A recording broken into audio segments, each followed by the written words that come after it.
ರಾಜಧಾನಿಯನ್ನ ಮಾತೆತ್ತಿದ್ರೆ ಸಾಕು ಬ್ರ್ಯಾಂಡ್ ಬೆಂಗಳೂರು ಅಂತ ಇದ್ರಲ್ಲ ಮುಖ್ಯಮಂತ್ರಿಗಳೇ ಇದೇನಾ ನಿಮ್ಮ ಬ್ರ್ಯಾಂಡ್ ಬೆಂಗಳೂರು ಅಂತ ಪ್ರಶ್ನೆ ಕೇಳೋ ಪರಿಸ್ಥಿತಿ ಬಂದಿದೆ. ಉಪಮುಖ್ಯಮಂತ್ರಿಗಳು ಮಾತೆತ್ತಿದ್ರೆ ಕನಸು ಕಾಣ್ತಿದ್ದೀನಿ, ನಾನು ಗ್ರೇಟರ್ ಬೆಂಗಳೂರಿನ ನನಸು ಮಾಡ್ತೀನಿ ಅಂತ ಬೆಂಗಳೂರಿನ ಹಾಡಿ ಹೊಗಳ್ತಾ ಇದ್ರಲ್ಲ. ಏನಾಗಿದೆ ಇವತ್ತು ಬೆಂಗಳೂರಿನ ಪರಿಸ್ಥಿತಿ? ಗುಂಡಿಗಳಲ್ಲಿ ರೋಡ್ ಇದೆಯೋ ಅಥವಾ ರೋಡ್ ನಲ್ಲಿ ಗುಂಡಿಗಳಿದೆಯೋ ಗೊತ್ತೇ ಆಗ್ತಾ ಇಲ್ಲ. ಬಟ್ ಇಷ್ಟೇ ವಿಚಾರ ಅಲ್ಲ, ಬೆಂಗಳೂರಿನ ರಸ್ತೆಗಳಲ್ಲಿ ಗುಂಡಿ ಬಿದ್ದಿದೆ ಅನ್ನೋದು ಹಳೆ ಸುದ್ದಿ. ಆದ್ರೆ ಏನ್ ಆಗ್ತಾ ಇದೆ, ಬೆಂಗಳೂರಿನ ಯಾವ ಹಂತಕ್ಕೆ ತಗೊಂಡೋಗಿ ನಿಲ್ಲಿಸ್ತಾ ಇದ್ದೀರಾ? ಬೆಂಗಳೂರಿನ ಮಾನ ಮರ್ಯಾದೆ ಹೇಗೆ ಹರಾಜು ಆಗ್ತಾ ಇದೆ? ಯಾವ ಬೆಂಗಳೂರಿನ ವಿಚಾರವನ್ನು ಮಾತಾಡ್ತಾ ಇದ್ದಾರೆ ಬೇರೆ ಬೇರೆ ದೇಶಗಳಲ್ಲಿ? ಇಂಡಸ್ಟ್ರಿಗಳು ಬೆಂಗಳೂರನ್ನ ಏನಂತ ಇದ್ದಾವೆ? ಇದನ್ನ ನಿಮ್ ಮುಂದೆ ಇಡ್ತಾ ಹೋಗ್ತೀವಿ. ಗ್ರೇಟರ್ ಬೆಂಗಳೂರು ಮಾಡ್ತೀವಿ ಅಂತ ಇದ್ರಲ್ಲ, ಬ್ರ್ಯಾಂಡ್ ಬೆಂಗಳೂರು ಮಾಡ್ತೀವಿ ಅಂತಿದ್ರಲ್ಲ, ಇದೇನಾ? ಈಗೇನು 5 ಪಾಲಿಕೆ ತರ್ತೀವಿ, ಬೆಂಗಳೂರು ನೋಡ್ಕೊಳ್ಳೋದು ಸುಲಭ ಅಂದ್ರು. ಖಾಸಗಿ ಕಂಪನಿಗಳು ಇದೇ ಮೂಲ ಸೌಕರ್ಯ ಅಂತಾರೇನ್ರಿ ಇವನ್ನ ಅಂತ ಚೀತು ಅಂತ ಉಗಿತಾ ಇದಾವೆ. ಖಾಸಗಿ ಕಂಪನಿಗಳು ಅಂದ್ರೆ ಇಂಡಸ್ಟ್ರಿಗಳು ಕ್ಯಾಕರ್ಸ್ ಮೊಗಕ್ಕೆ ಉಗಿತಾ ಇದಾವೆ. ಗುಂಡಿಗಳಿಗೆ ದೊಡ್ಡ ಕಂಪನಿಗಳು ಏನ್ ಮಾಡ್ತಾ ಇದಾವೆ ಗೊತ್ತಾ? ಬೆಂಗಳೂರ್ನ ಬಿಟ್ಟು ಹೋಗಕ್ಕೆ ದೊಡ್ಡ ಕಂಪನಿಗಳು ಸಜ್ಜಾಗ್ತಾ ಇದೆಯಾ ಅನ್ನೋ ಪ್ರಶ್ನೆ ಇದೆ. ಯಾಕೆ ನಿಮ್ ಮುಂದೆ ಇಡ್ತಾ ಹೋಗ್ತೀವಿ ನೋಡಿ. ಬೆಂಗಳೂರಿನಿಂದ ಹೊರ ನಡೆಯೋಕೆ ಅತಿ ದೊಡ್ಡ ಲಾಜಿಸ್ಟಿಕ್ ಕಂಪನಿ ಮುಂದಾಗಿದೆ. ಕಳೆದ 9 ವರ್ಷಗಳಿಂದ ಬೆಂಗಳೂರಿನಲ್ಲಿ ಬ್ಲಾಕ್ ಬಕ್ ಕಂಪನಿಯು ಲಾಜಿಸ್ಟಿಕ್ ಸೇವೆಯನ್ನ ಕೊಡ್ತಾ ಇತ್ತು. ಬೆಂಗಳೂರಿನ ಅವ್ಯವಸ್ಥೆಗೆ ರೋಸತ್ತು ಬೇಸತ್ತು ಇದೀಗ ಬೆಂಗಳೂರಿನ ಬಿಡಕ್ ಮುಂದಾಗಿದ್ದಾರೆ.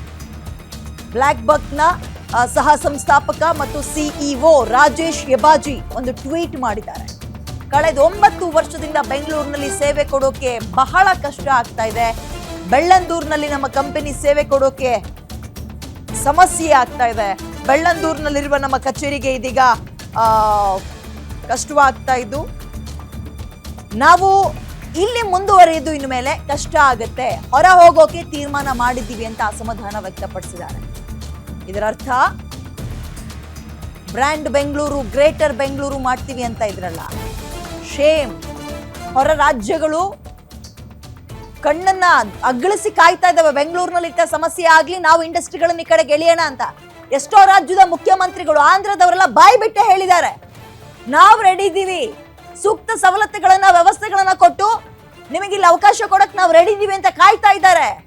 ಬಟ್ ದೊಡ್ಡ ಇಂಡಸ್ಟ್ರಿಗಳು ಬೆಂಗಳೂರಿನ ಅರಸಿ ಬಂದಾಗ ಅವುಗಳನ್ನ ನೆಟ್ಟಿಗೆ ನೋಡ್ಕೊಳಕ್ ನಮ್ಮ ಕೈಲಿ ಆಗ್ತಾ ಇಲ್ಲ, ಒಂದು ವ್ಯವಸ್ಥೆ ಕೊಡಕ್ ಆಗ್ತಾ ಇಲ್ಲ ಅಂದ್ರೆ ಶೇಮ್. ಬೆಂಗಳೂರಿನಲ್ಲಿ BBMP ಏನು ಮಾಡ್ತಾ ಇದೆ? ಗುಂಡಿ. ಎಷ್ಟು ಅಬಾರ್ಷನ್ಗಳಾಗಿದ್ವೋ ಗೊತ್ತಿಲ್ಲ, ಎಷ್ಟು ಸಾವುಗಳಾಗಿದವೋ ಲೆಕ್ಕ ಸಿಗ್ತಾ ಇಲ್ಲ. ಮತ್ತೊಂದ್ ಕಡೆ ಇಂಡಸ್ಟ್ರಿಗಳು ಊರ್ ಬಿಟ್ಟು ಹೋಗೋಕೆ ರೆಡಿ ಆಗ್ತಾ ಇದಾವೆ. ಶೇಮ್ ಇದು ನಮ್ಗೆ.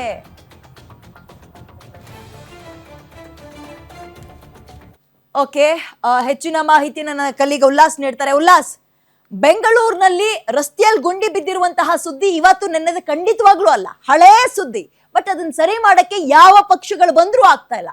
ಆಮೇಲೆ ಇನ್ನೊಂದು ನಾಚಿಕೆಗೇಡಿನ ಸಂಗತಿ ಏನು ಅಂತ ಹೇಳಿದ್ರೆ, ಬೆಂಗಳೂರಿನಲ್ಲಿ BBMP ಎಲೆಕ್ಷನ್ ಆಗಿ ಎಷ್ಟೋ ವರ್ಷಗಳಾಗಿದ್ದಾವೆ. ಹಿಂಗಾಗ್ಬಿಟ್ರೆ ಕಂಪನಿಗಳೆಲ್ಲ ಬೇರೆ ಕಡೆಗೆ ಹೋಗ್ತೀವಿ ಅಂದ್ರೆ ಏನ್ ಅರ್ಥ? ಬೆಂಗಳೂರಿನ ಪರಿಸ್ಥಿತಿ ಮುಂದಕ್ಕೆ ಏನಾಗ್ಬೇಡ.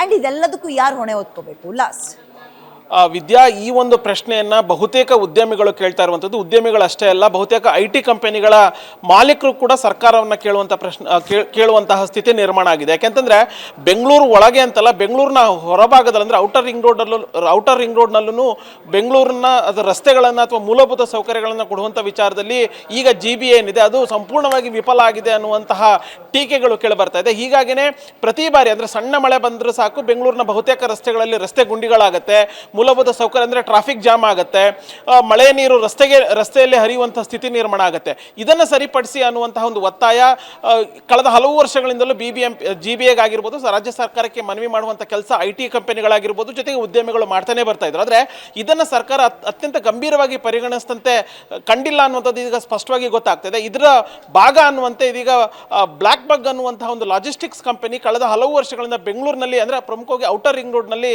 ಲಾಜಿಸ್ಟಿಕ್ಸ್ ಸೇವೆಯನ್ನು ಕೊಡ್ತಾ ಇರುವಂಥ ಇರುವಂಥ ಕಂಪನಿ. ಇದೀಗ ಆ ಒಂದು ಕಂಪನಿಯ CEO ರಾಜೇಶ್ ಟ್ವೀಟನ್ನು ಮಾಡಿ ತನ್ನ ಬೇಸರವನ್ನು ವ್ಯಕ್ತಪಡಿಸಿದ್ದಾರೆ. ಜೊತೆಗೆ ನಮಗೆ ಕಳೆದ 9 ವರ್ಷಗಳಿಂದ ಬೆಂಗಳೂರಿನ ಔಟರ್ ರಿಂಗ್ ರೋಡ್ನಲ್ಲಿ ನಮಗೆ ಸೇವೆಯನ್ನು ಕೊಡಲಿಕ್ಕೆ ಸಾಧ್ಯ ಆಗ್ತಾ ಇಲ್ಲ. ನಮ್ಮಲ್ಲಿ ಸುಮಾರು 20,000ಕ್ಕೂ ಹೆಚ್ಚು ಸಿಬ್ಬಂದಿ ಕೆಲಸವನ್ನು ನಿರ್ವಹಣೆ ಮಾಡ್ತಿದ್ದಾರೆ.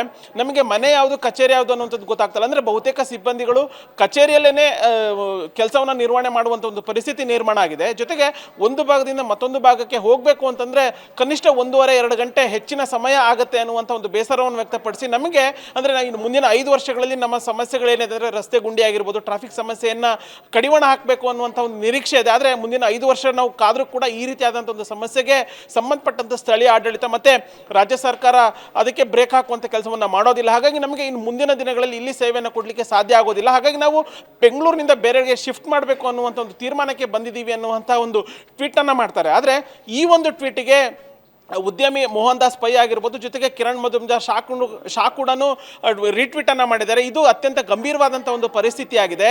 ನಾವು ಇದೇ ರೀತಿಯಾದಂಥ ಸಮಸ್ಯೆಗಳನ್ನು, ಟ್ರಾಫಿಕ್ ಸಮಸ್ಯೆ ಆಗಿರ್ಬೋದು, ರಸ್ತೆ ಗುಂಡಿಗಳನ್ನು ಸರಿಪಡಿಸಿ ಅಂತೇಳಿ ಬಹುತೇಕ ಬಾರಿ ನಾವು ಸರ್ಕಾರಕ್ಕೆ ಮನವಿ ಕೊಡುವಂಥ ಕೆಲಸವನ್ನು ಮಾಡಿದ್ವಿ.